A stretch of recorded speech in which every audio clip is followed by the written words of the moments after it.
हाय नमस्कार जय श्री जगन्नाथ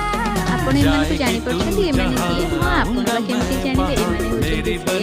कि जे माने कि लुचि के एठी भोजी कर खाउला से मानकर वीडियो नेबर मते कोथि मोर वीडियो नै मोर वीडियो काई करछु मते एमति डरुतला आ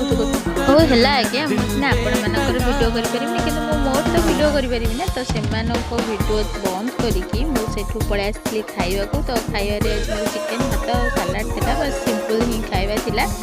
तो ये आम 3 जन बस खाऊ सतरे खाइबा बहुत टेस्टी होता मु तो बहुत एंजॉय करी खाइली तो आई सारे पर मुझे शोई पड़ा शोई उठिक देखिए कि मो फोन केमी गोटे मेसेज आसाला बाहर देखला बहुत जोर पवन होता बिजुली भी मारूला तो ताकू देखिए मो पड़े आसली भितर को आसिक दीर्घ अध घंटार अपेक्षा पर वर्षा छाड़ी जाता मो भाई जाइला मार्केट तो मार्केट रू आनी से मोमो तो आम मिसिक मोमो खाऊलु तो चलिए मोमो खाइबा को आपण माने भी जल्दी जल्दी जातु मो वीडियो को लाइक करंतु आ मो चैनल को सब्सक्राइब करंतु जय श्री जगन्नाथ।